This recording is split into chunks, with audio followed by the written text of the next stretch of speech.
Welcome in, wrestling fans, to an emergency power hour, Eric. We got some developments going on here with the PIAA with our mask wearing guidelines. We have postseason wrestling going on right now as we speak. We got sections in WPIAL in AA going on right now. Tomorrow's going to be sections for the AAA. We got District 6 running their tournament right now. We're in the thick of it, right? And the PIAA had a board of directors meeting on the 17th, so 2 days ago. A lot of information came out of that, especially when we talk about the mask wearing. So we learned a few things. One, we learned that the PIAA state dual team tournament is going to happen.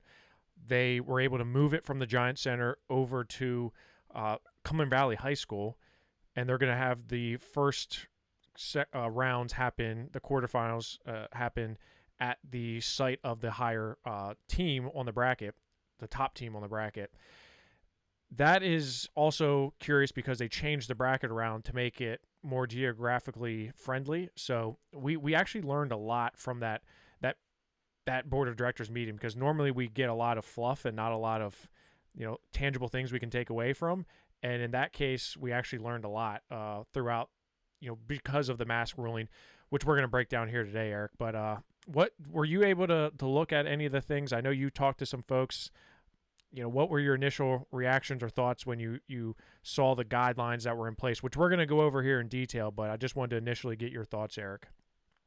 Yeah, this is what I kind of sprung on you mid-show on Sunday. So, the form there that schools are going to have to fill out and say, okay, this wrestler is exempt. He or she doesn't need to wear a mask whenever they're competing.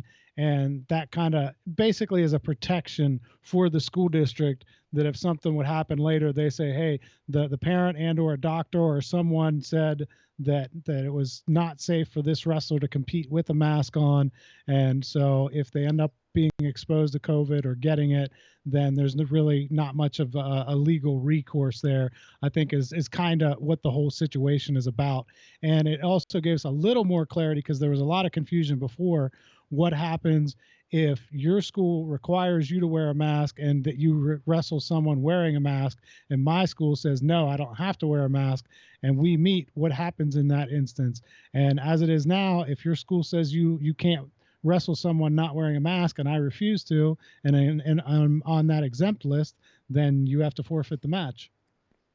Which, I mean, so there's a few layers to this. One, not all districts and not all conferences are requiring mask wearing.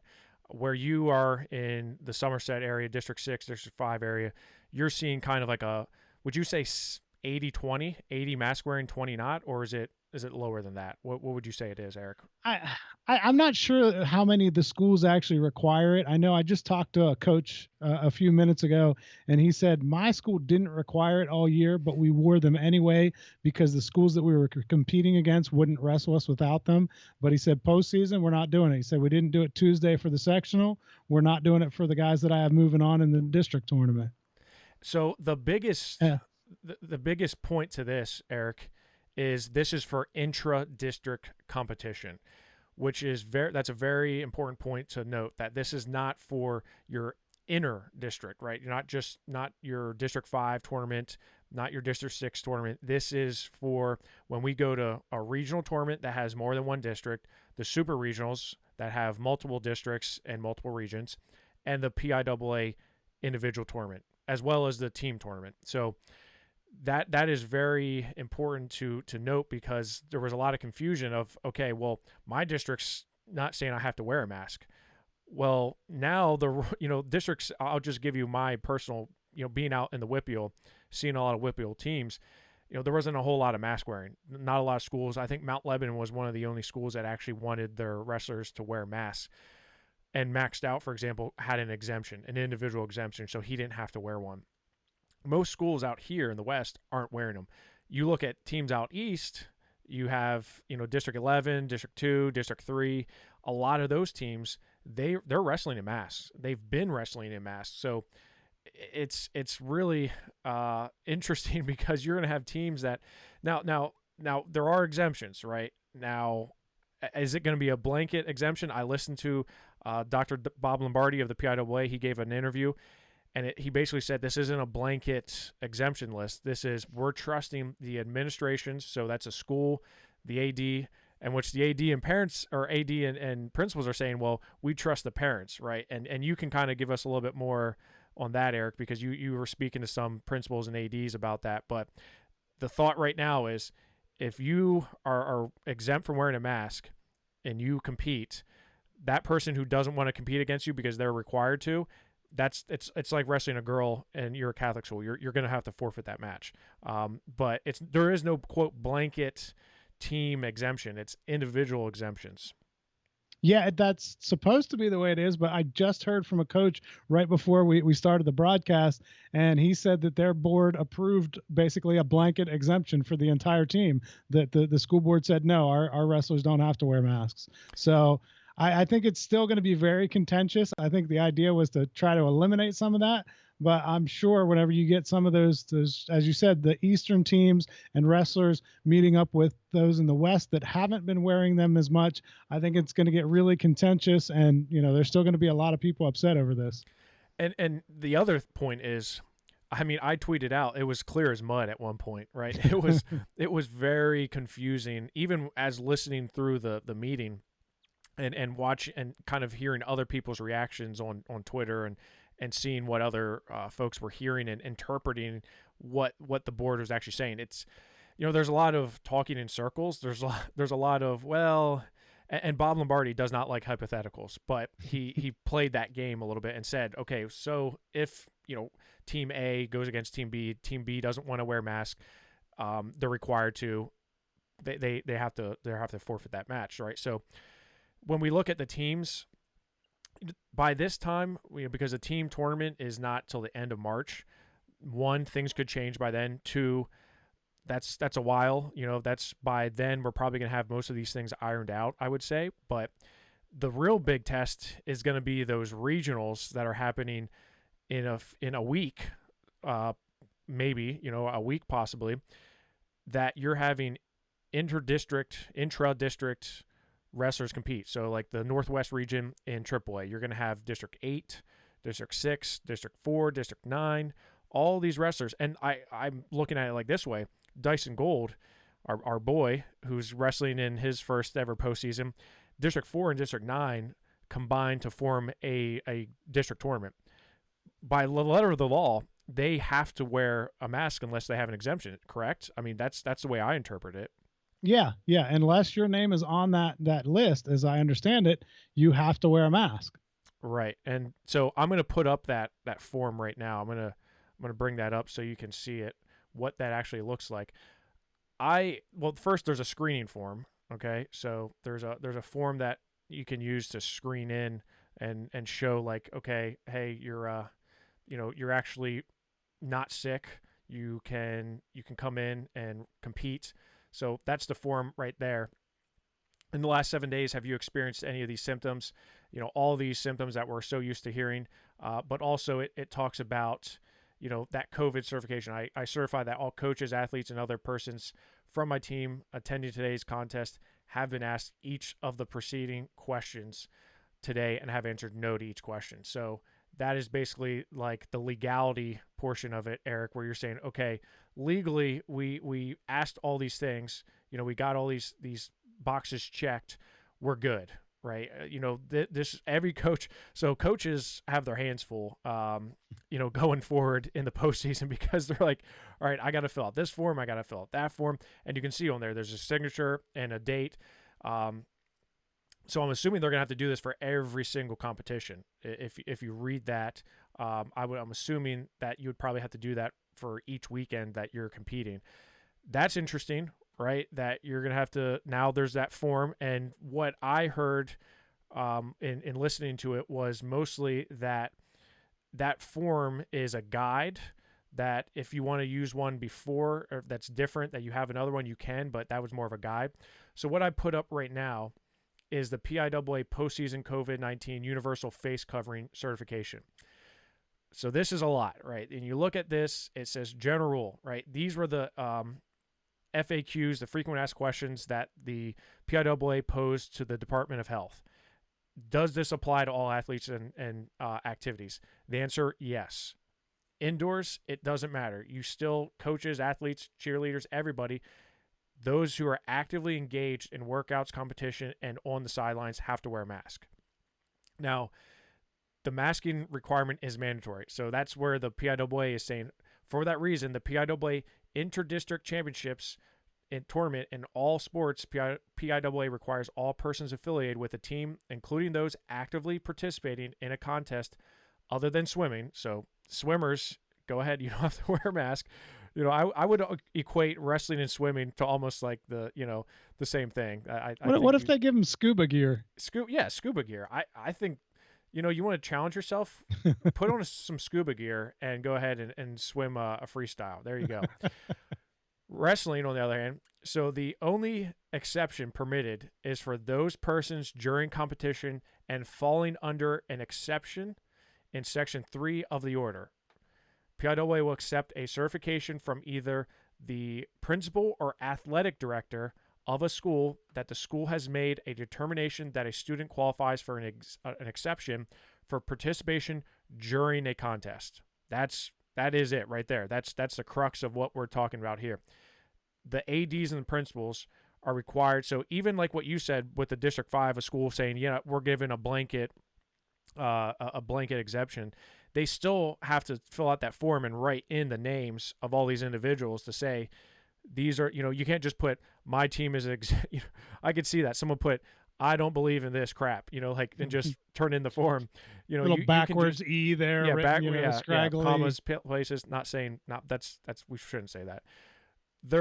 You still have to put in each individual name to say that my exception is for all these following wrestlers, which I guess makes sense because your whole team's not, going on. You're only going to have each week you're going to have a, variety of different wrestlers competing, not necessarily your whole team. What the order also says is no exception will be accepted for any persons while not actually participating in a contest. So they have to be worn on sidelines at all times. And if a school has determined that an exception is merited for a participant, the following certification must be completed. That's where the certification is below that.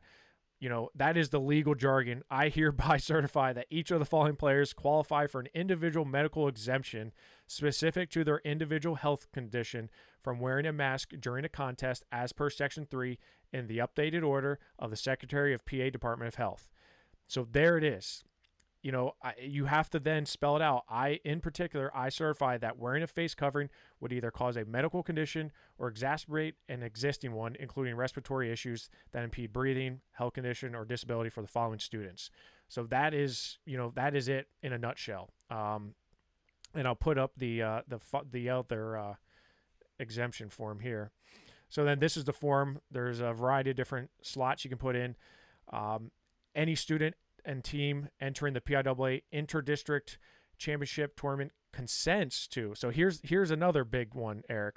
This is the consent form, if you will, that says any student and team entering a PIAA Interdistrict Championship. So that means by virtue of you qualifying for the Northwest Regional in AAA, you consent to participate against students who have been granted an exception certified to through completion of this form by the student school. So if I get an exception, Jeff Upson gets an exception, and I'm wrestling for, Central Dauphin, and I'm wrestling against Eric Knopfsnyder from Berlin, and your school says you absolutely cannot wrestle against somebody who's not wearing a mask, you're forfeiting in that match, right? Yep. And that's what it says. In the sport of wrestling, such a forfeiture eliminates a student from further competition in that tournament. So now, man. I do have a question about that part. So you don't even get a wrestle back if this happens in the championship round? Well, because that's what it says. Yeah, you're done. You're 0-2 barbecue. I think you can't. Wow, I mean, at least that's. I'll pull it back up just to. Because that's what it says. It says it eliminates. It doesn't say if it's your second loss or it says you're out altogether. Such a forfeiture eliminates a student from further competition in that tournament. See Rule 10-2-5 10-2-5 of the NFHS wrestling rulebooks. So I guess you're eliminated from that. I guess it's different than like a it's almost like a disqualification, I guess. You can't So, I mean, you can't even wrestle back. do you even go forward if your teams that are requiring masks? I mean, do you go and have your school win 3 district championships and then move on to the regional and not be able to wrestle? I Yeah, mean, I think that's an I'm interested. individual. Yeah, I mean, Yeah, how does that work? Because if you say we're not allowing our guys to wrestle against someone not wearing a mask, then what do you do in that instance? Is it right for you to take those regional spots and go and just bow out? I mean that's a question of moral ethics. I think like I don't know whether because the chances are, let's just be honest, like if so that's why the Max Stout thing was so interesting and so complex to me, was because he had an exemption, but the rest of his teammates necessarily didn't have one. So, and their school was saying you absolutely have to wear a mask when wrestling somebody. That's why when Mount Lebanon was wrestling other teams, they said you guys have to agree to wear a mask when you're wrestling against us, or else we can't come. So yeah, if maxed out, for example, I mean, the chances are from sections until the state finals, there's a pretty darn good chance you're going to run into somebody who has an exemption to not have to wear a mask. I mean, from what I'm hearing is, basically, I'm not saying this is right or wrong. I'm hearing that most schools and most coaches and ADs and principals are just saying, hey, in wrestling, if you are if you're going to be competing in the postseason, we're going to put your name on the list here. You're going to be exempt from wearing a mask. I don't know if that's, again, It but seems like common sense to me. what, that you would do that? Yeah. Right. I mean, but we've said all year that wearing a mask impedes your ability to breathe. I mean, well, it's hard enough, if you got if you're a 215 pounder and you got a guy that has you on your back, whether you have a mask on or not, it's going to be hard to breathe. You put a mask on there, and that's going to be really difficult. you know what I loved during the question and answers that Bob Lombardi did with the media? He referenced the term chin diapers. I absolutely love that. I lost my mind. I was like, yes, go Bob, because I love the term chin diapers, because that's really what it looks like when you're wearing the medical mask down. It just looks like, and I got to get used to wearing, or not wearing diapers, but changing diapers. So Yeah, it's you kind of, do. It's coming soon. By our next podcast, you could be changing diapers. I mean, by this podcast, I could, you may hear somebody yelling down, Jeff, we got to go. We have got to go. You'd be like, oh, we got to wrap this up. We got 10 more minutes. Just hold off. So before we came down, she was like, ooh, and I was like, what, is that a contraction? What's happening? And I was like, can you at least, like, we got the power hour at 6. Like, can we just like hold it off until at least afterwards? But then we have Penn State, Ohio State at 7. So if you could just really delay it to after that, that'd be good too. Eric, the whole masking thing. So yeah, I would think that most schools and most administrators are going to say, hey, we're going to leave it up to, we're not requiring a doctor to come in and sign off on this. Like you said, did you already say this about the parent, the athletic director? I think we talked about it off the air. Yeah. Well, go ahead and say what you heard. I talked to a principal, and he said, hey, look, if Johnny misses school on Monday, I take a note from his parents on Tuesday saying Johnny was sick, he couldn't come to school on Monday. I don't require them to give me a doctor's notice about it. He said, I'm going to treat this the same way. If Johnny's mom says, hey, Johnny can't wrestle with a mask on, he can't breathe, then I'm going to take that as her word for it. And I trust that parent, and they're saying that he's okay to wrestle without the mask on. Yeah, I mean, to me, it and this is really legalities. This is really to CYA type thing. Especially on the PIAAs, because prior to the postseason, right? The PIAAs, what was their stance? Their stance was, it's an individual choice. It is your school district. It is your family. It is, we are not going to take a stance on this in a hard and fast rule, because we believe this is a local issue, right? But now their hands are forced, because now you have different people following different rules and different, masking requirements. So now you have the situation where the PIAA is having people from District 1 wrestling people from District 7.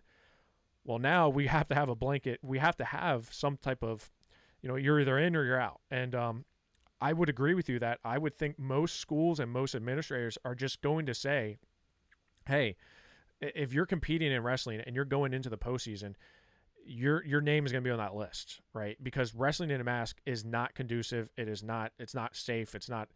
But here's the thing: people have been wrestling like 20 matches with masks on. Now, I'm not saying they were up above their nose the entire time, but wrestlers, especially out east, and I am out in the west, so I see and hear a lot more out west. But I also know that out east, a lot of teams, most teams are wearing masks when they're wrestling. So you have people out here in the Whitfield saying, I'm not wearing a mask. I haven't trained in a mask. I haven't worn a mask.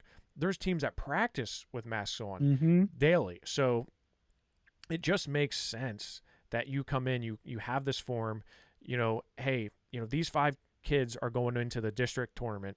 I'm putting their 5 names out. Now, maybe you have a parent that says, nope, I don't want them on there. I would have to, let's say chances are there's probably going to be at least 1 or 2, I don't know, maybe wrestlers that aren't on the exemption list. But could you imagine not being on that exemption list? And, now you're wrestling somebody and you have to wear a mask, and I don't, and now you're wrestling somebody who's not wearing a mask. That's not right. So there's a lot of complexities here, Eric.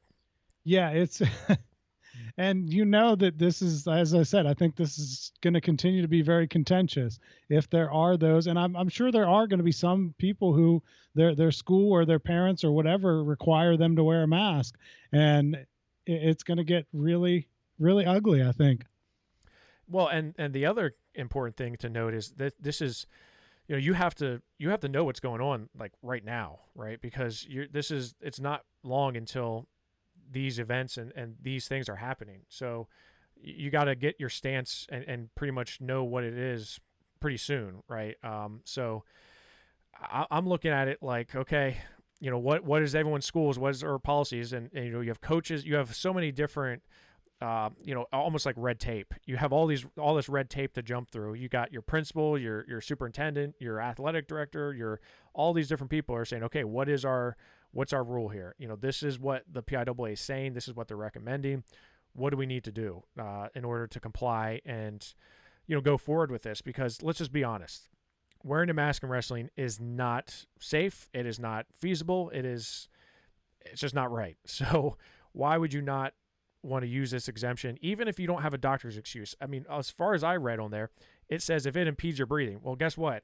It impedes my breathing, and I'm having trouble breathing in the third period, let alone as it is, let alone having a mask on, Eric. It impedes my breathing when I walk into Walmart with it on. I mean, it's, it's hard. It's different, and to do that in an athletic competition as grueling as a wrestling match, even without the contact involved between the wrestlers. I mean, I can't imagine doing it in a soccer game. How do you run that far and breathe that hard with a mask on? I mean, it's not natural.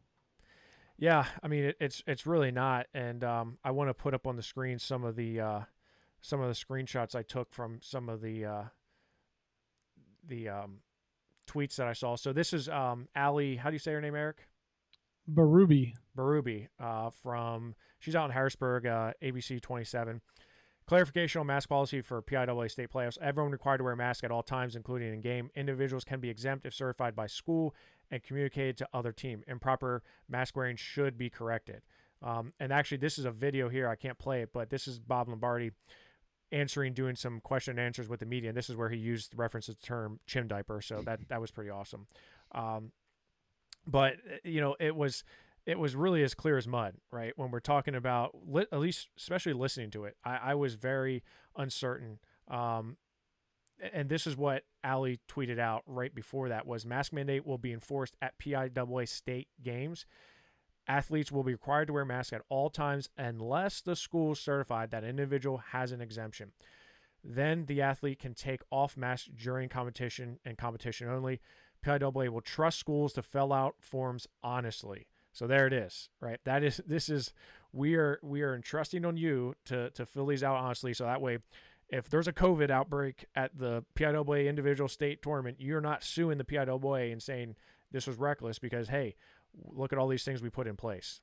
Yeah, no, I get what you're saying. And that's what I know that Lombardi said that, hey, look, we trust the principals and the athletic directors to get us a roster and verify that this student is eligible, that her grades are good enough, that she's not over the age limit. We don't go and check all of these things to make sure they're eligible. We're not going to go and check their doctor's note to see that they don't have to wear a mask.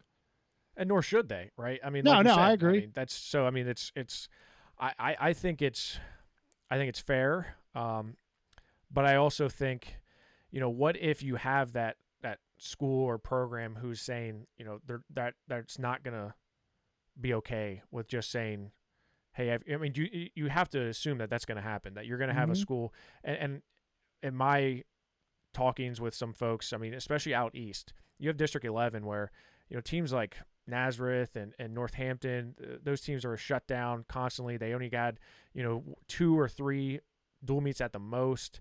And even South East, District 1 schools, District 12 schools, you may not have administrators that are saying, hey, yeah, we're okay with this. Even if you get a doctor's note or whatever, I'm assuming there has to be at least 1 or 2 that are just saying, hey, you're not exempt. So that means, because it's almost like, are you on the VIP list? That's almost like what it feels like. You have this clipboard, you got a bouncer standing out front, and he's like, all right, maxed out. Yep. All right, you're good. No mask for you. Next person, oh, nope, you got to wear a mask. And here's the other thing.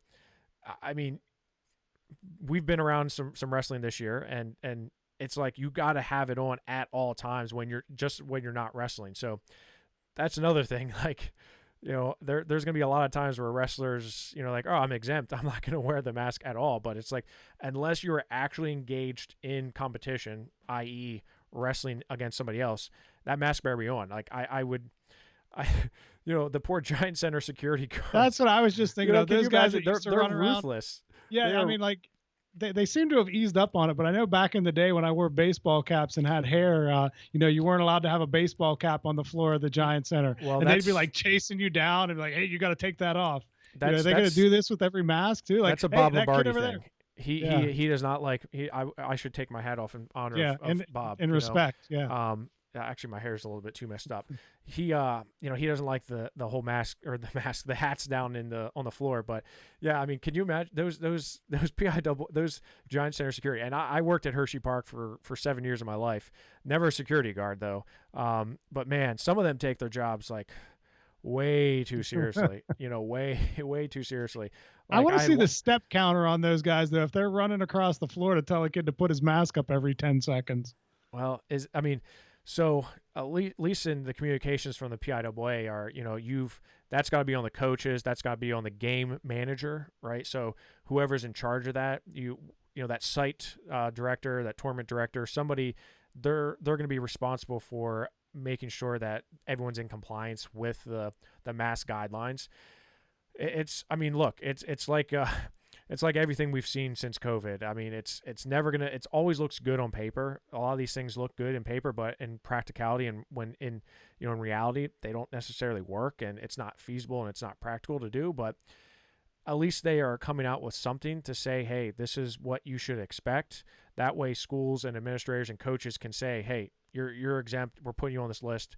That way, you don't have to worry about it, because again, this is happening in less than a week.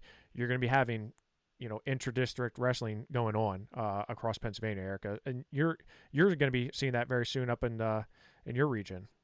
Yeah, as I understand it, District 5 actually passed this, even though it only applies from the PIAA standpoint to the intra-district. District 5 has passed it and said that this is in effect for their tournament tomorrow. So Okay. as I understand it, yeah, they're gonna hold teams to this standard starting tomorrow. So, and how many teams are there in District 5? 10. So, of those 10 schools, you're saying this is going to be applicable, right? They're going to have to have these forms. Is that right? Yeah, that's my understanding of it. And I just got this information right before we went on the show, but that's my understanding, is that the District 5 passed it and that it's happened. But I've heard from 2 of the schools already that said, yeah, our guys they're all going to be on the list. They're all, so okay. So that's the question I had, is I wonder if of those schools, how many of those are going to have. Because, My guess would be at least 6 of them. Yeah. That everybody on their team is going to be on there. And it's different for wrestling because we're in the individual postseason as opposed to basketball, where you have how many players. What do they do there? Do you know? Is it like a technical at some point if a player keeps letting their mask down, or what happens? I mean, from what I've seen, now I'm no basketball expert by any stretch of the imagination. I'm certainly not a wrestling expert either. But the what I've seen is it's, and this is one area of contention as well, because Bob Lombardi was having a kind of, he gets grilled. I feel for the PIAA. I mean, I'm not always on in favor of some of the things the PIAA does and says, and that's neither here or there. But Charges. I do feel for them in this situation because they're saying, well, who's going to enforce this in the game? Like, is it the refs? Is it the refs' responsibility? Is the mask a part of the equipment? People are saying like, not really. Like, can the ref really enforce that? What Bob said in talking with Allie was simply that the ref should say it to the coach. Say to the coach, hey, coach, 35 needs to put his mask up. Right. So now the coach can say the onus is on them to say, hey, make sure your players have their mask up. And then if that basketball match or team, what do they call them? Games. They're games. I'm sorry. I was just joking. There's games happen and the losing team, and they're saying, well, hey, this team, they didn't have their mask on the whole time, and they can bring it. They can like petition for it. And he kind of went into it a little bit. It really didn't apply to wrestling, so I didn't really care that much. But, well, I guess it could in teams, right? Because you are going to have your team championships coming up a month later, which we're going to talk about in a second. But I'm sorry, go ahead, Eric. And the one coach that I talked to said that, he's spoken to attorneys about it, and, there's still some confusion as to whether, you wrestle and you lose to a guy who didn't have a mask on, and then, 3 days later, before the next tournament, before the super regional, you say, well, wait a minute, that guy doesn't have a note. We talked to his school and he doesn't have a doctor's note saying that he doesn't have he doesn't have any kind of medical condition. So we want to be in the super regional, and he shouldn't be because he wrestled illegally. So, yeah, you're going to get all this craziness. I mean, this is going to be postseason craziness times 100. Yeah, unfortunately I think you are correct in that thought. But I just don't, I don't know. I'm pulling up the face coverings here. It says, I'm looking for it. Where it says prior to, in advance.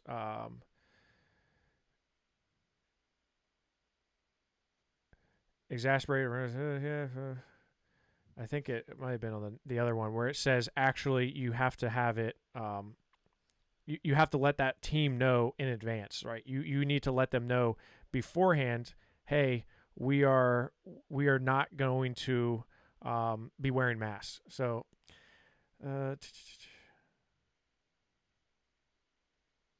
So you bring up a good point. I'm going back a little ways when you said about the clipboard, but is somebody going to be standing on the mat and saying, well, wait, that guy's not on the list, he's got to wear a mask? So is this going to be that situation where wrestler A is supposed to be wearing a mask, he's not on the list, but he shows up, he wrestles without it, and then they say, well, wait a minute, he wasn't on the list, he has to wear a mask?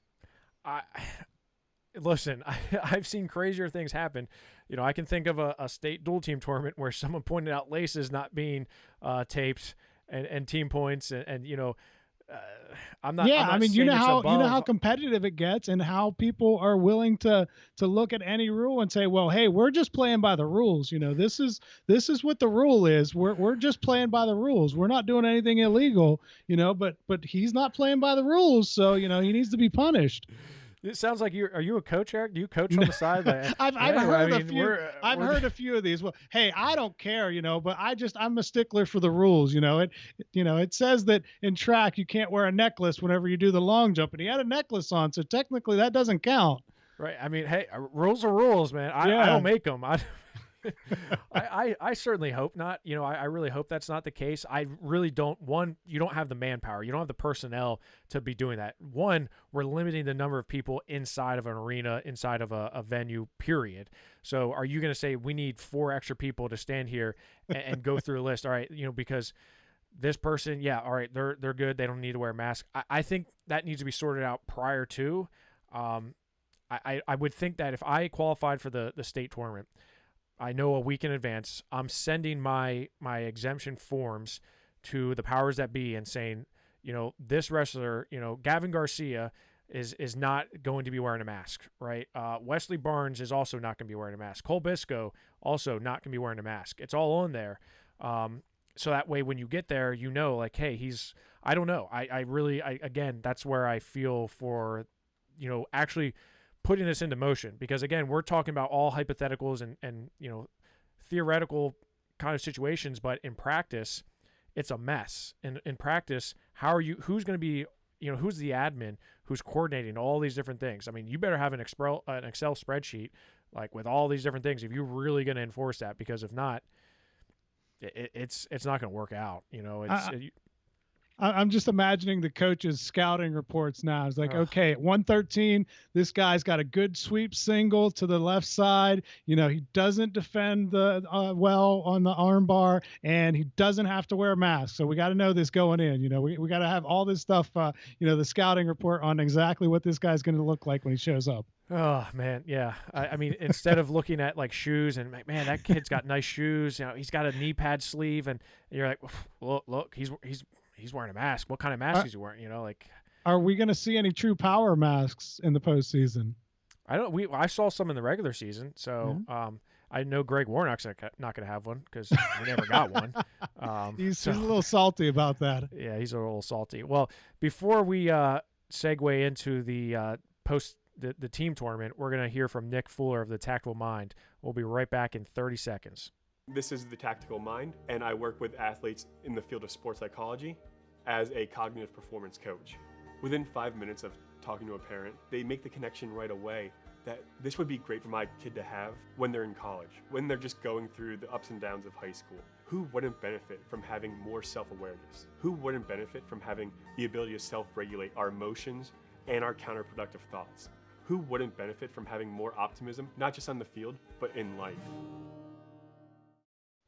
And again, as always, you can use promo code POWER to receive 50% off your initial consultation with Nick Fuller. And if you haven't had a chance, go check out our interview that Nick and I did with Jordan Oliver, the Pride of Easton, man. That was we sat down with him for an hour and just talked about the mental aspect of wrestling. And he told some stories about John Smith.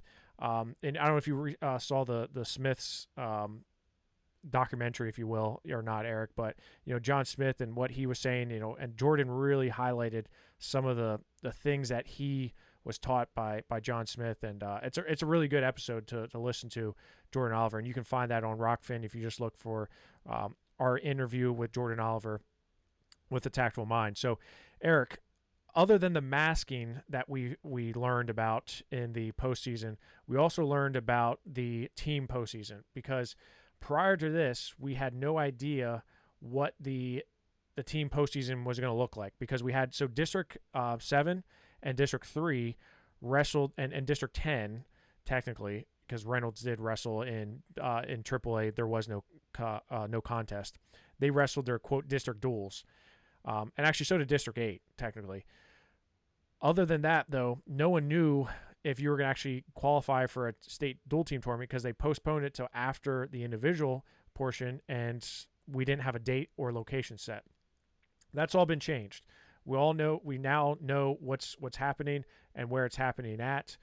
So I just put up on screen the bracket for AAA, and they moved some things around just because they were trying to make it more geographically easier for people to see or people to wrestle. So, for example, on the bottom half, you have Waynesburg.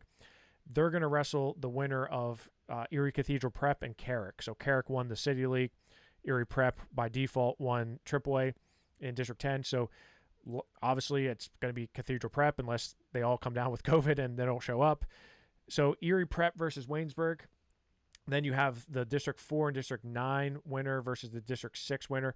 But again, if you looked at our postseason guide, we don't really know necessarily how they're going to determine. Now, you said District 6 is probably going to be doing one of those things where they determine the dual team or the top 4 teams or whatever it is based off of the team scores at the individual tournament. Is that correct, Eric? Yeah, I know in Double A that's the way it's going. I assume that it'd be a district wide thing. They wouldn't do it differently for Double A than for Triple A. Yeah, so I think, based on the brackets, they're not filled out, right? So that's the thing. They're not filled out. You may have some districts that just aren't sending a representative. I don't know that for sure. I'm not saying that that's the case. And it's also kind of funny because, my alma mater, Central Dauphin, they win the District 3 tournament. They beat Gettysburg. They're top 5 in the state. And first round, they draw Becca, Bethlehem Catholic, in the first round on the top half.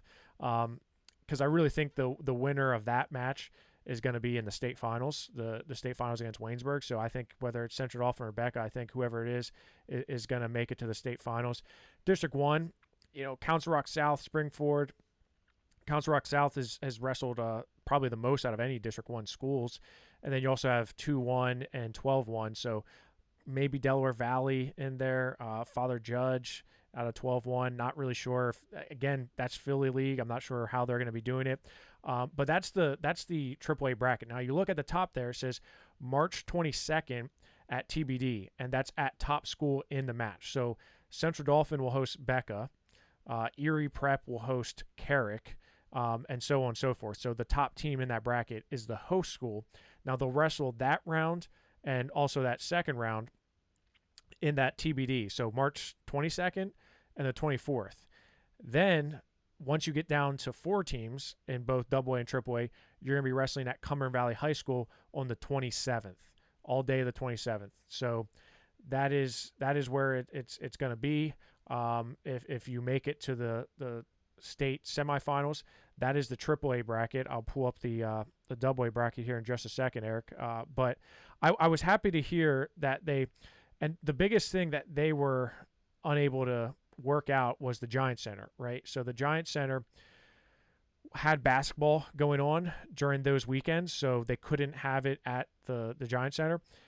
Their only other option was to go at the Giant Center during the week, and teams it wasn't working out. So that's why they moved it to Cumberland Valley. This is the AA bracket here. So it's actually, you got a couple teams in here. You've got Boiling Springs. They won the District 3 tournament. They beat Newport. They await the winner of 2-1 or 1-1 or 12-1. They'll get that winner. They'll host them as well. So again, geographically, you're not going across the state. And then Notre Dame Green Pond is the only team in District 11 in AA that's competing in the dual team season. Look at who they're going to draw in that first round. 4-1, which in all likelihood is going to be Southern Columbia. So you're going to have a Southern Columbia Notre Dame match at Southern Columbia.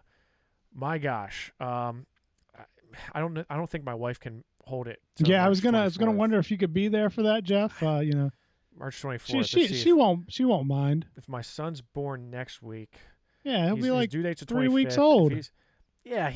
He could. It's almost a he should have month. Yeah. he should have a job by then, right? He should Yeah. be fine. He should be out of the house. That would be the perfect opportunity for him to attend his first wrestling match. Right. I mean, if I want to pass down the knowledge of PA Power and the heir to the throne, I got to start him early. So if Be like, you see look, me at your first match was Southern Columbia Notre Dame Green Pond in the state dual meet tournament. 3 weeks old, so if you see me swaddling a 3-week-old baby in Southern Columbia High School, don't say you didn't hear it here first. Or if you see Jeff pounding frantically on his door when he gets back because he's been locked out by his wife, that's probably why. Locked out, man. The locks are gonna be changed.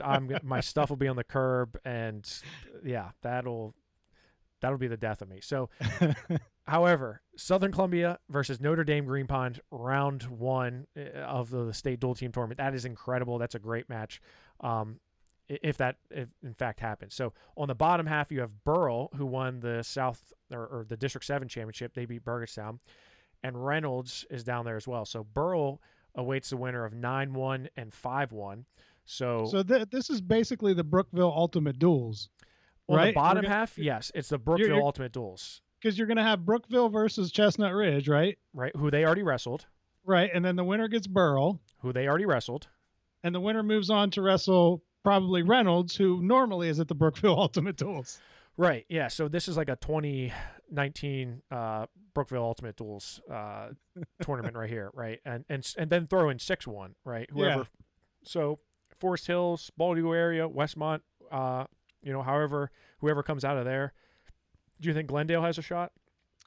They were a little disappointing, I think, in the Yeah. sectional. So Okay. I'm Well, not sure.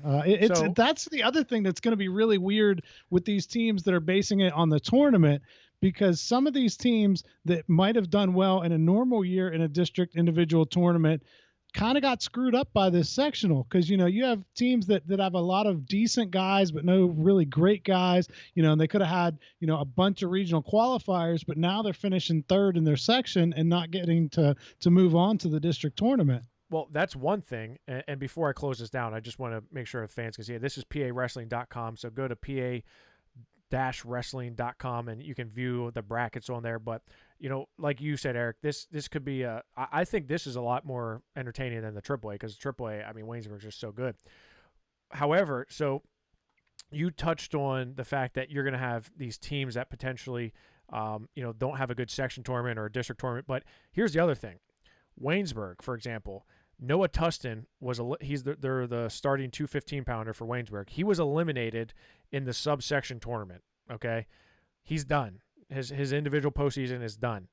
He's a very integral part to the Waynesburg team. And I mean, of course, they could probably win without him, but because they're that good. But Noah Tustin is a big part of that. He is now going to have to say, well, I have a month. I have over a month until the team postseason, when Waynesburg will be wrestling Erie Cathedral Prep. I guess you just say, hey, come back to practice. You're not going to be competing, but I guess that's not as crazy as it sounds, but think about those fringe wrestlers, if you're not on a Waynesburg team. The good news is for Waynesburg is everybody else is still going to be wrestling through the state tournament. So he's almost going to feel like he's missing something probably if he's not there with his teammates through all that, because all of those guys are going to be going on and placing high at the state tournament. So it's going to be almost like a team competition is still going on. But you're right. It's going to be, hey, Noah, we need you here, but you're just not going to get to have those fruits of getting your hand or raising your own hand on a Saturday afternoon. But so that it's true, but what about those wrestlers that, aren't Noah Tussin and they're on a team that is decent, right. But they play a spring sport, right? They're in cross country. They're in something in the spring where you're saying, hey, like, I know, that season's starting up and you may even have preseason practice going on, but we really want you in wrestling shape because we want you to compete in the dual team state tournament with us. You look at some of these teams that are here. Burrell has some guys that, probably are two-sport athletes. Erie Prep probably have guys that are two-sport athletes. Maybe guys that just aren't going to make it very far in the individual postseason. And you're saying, hey, one, we want you to hold weight because you're going to have to weigh in 3 times, the 22nd, 24th, and 27th, right, if you make it there. You're going to have to weigh in 3 times. So 1, we want you to hold your weight. 2, we want you to be in wrestling shape. And 3, we want you to actually be practicing. My guess is that out of how many teams are on there? 1, 2, 3, 4, 5, 6, 7, 8, every 9, district, 10. Eric, there's 12 districts. Okay, so 12 districts.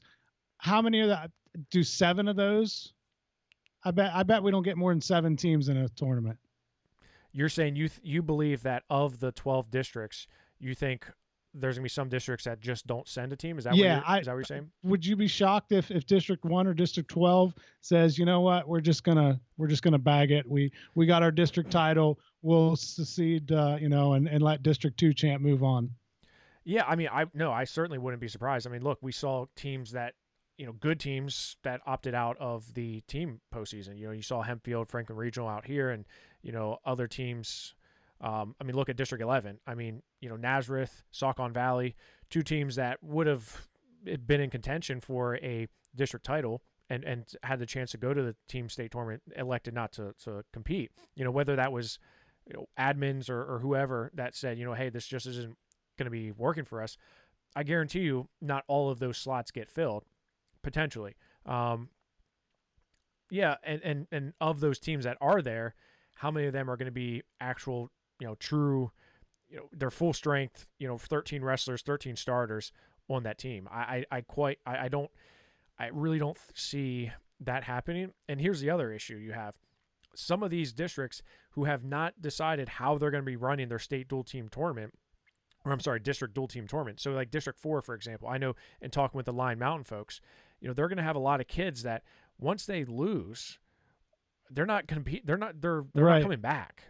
So if Line Mountain's wrestling in a District 4 team tournament that's not scheduled, do people just say, all right, Southern Columbia, you're the best team, you're going to be going. And even them, you're going to have even Southern Columbia. You're going to have kids that aren't, they're kind of an exception because they have a lot of studs, but you're going to have some guys that they're going to lose this weekend. They're not going to make it back. How are we going to see true teams kind of going through? It's a shell of, what we're used to, but I know people are saying at least it's something, I guess. I don't know. Yeah, well, I'll tell you what, I was shocked at the number of guys that were in my Southwest AA rankings that didn't wrestle in the postseason. And at least a half a dozen, I'm sure more than that, of guys that were in my, top 12 in a weight class that just didn't wrestle in the postseason.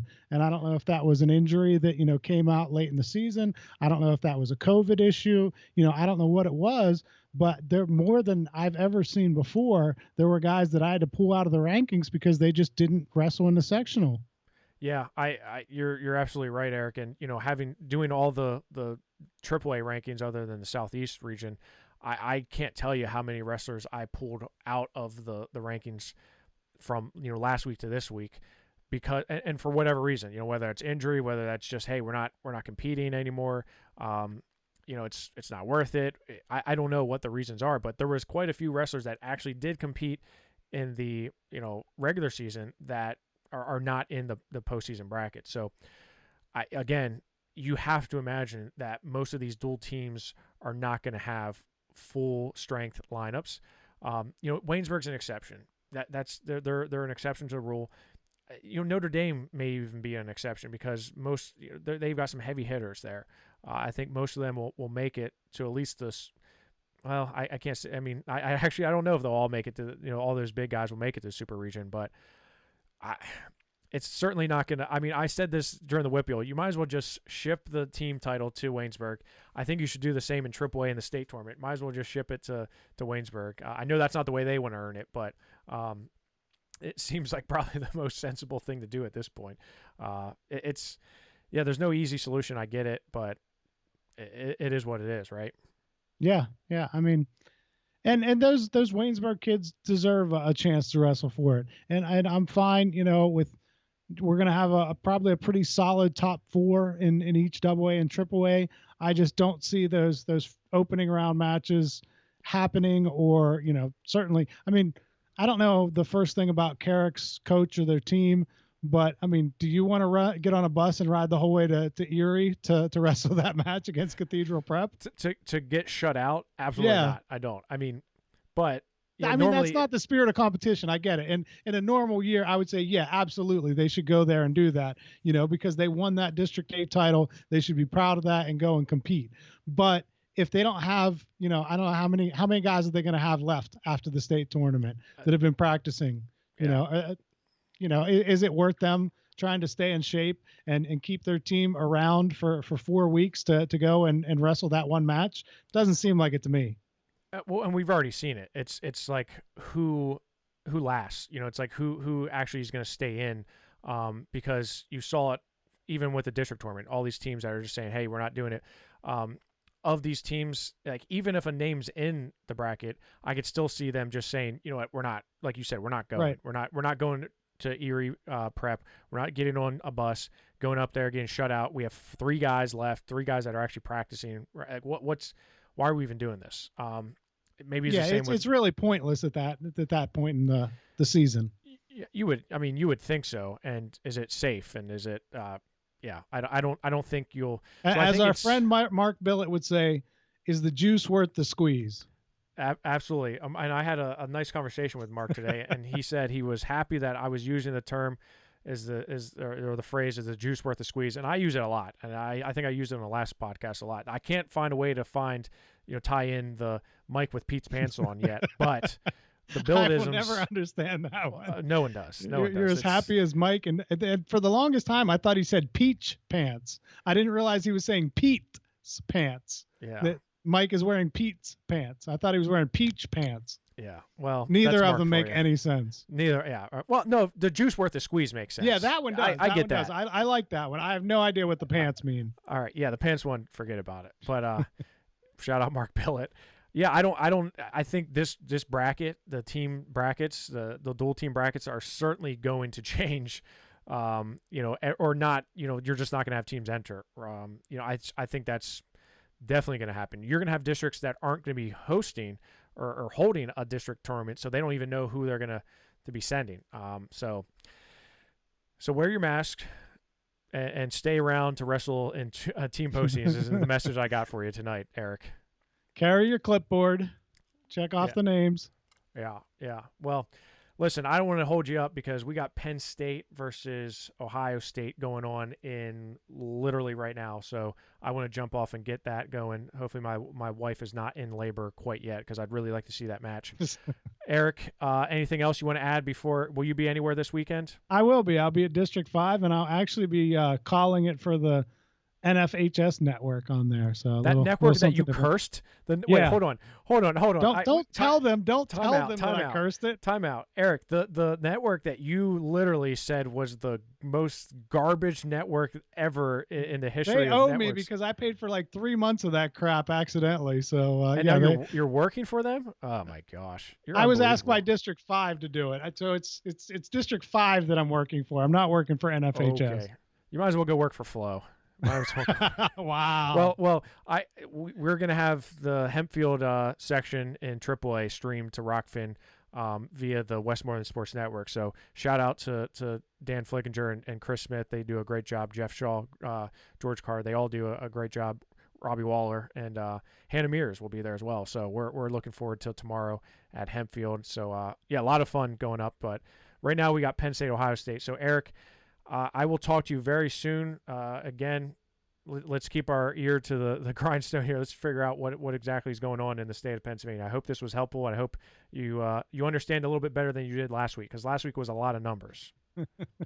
Yeah, I'm following this a little better. All right. Thanks for everyone for tuning in. We will talk to you very soon again on the PA Power Hour. Talk to you soon.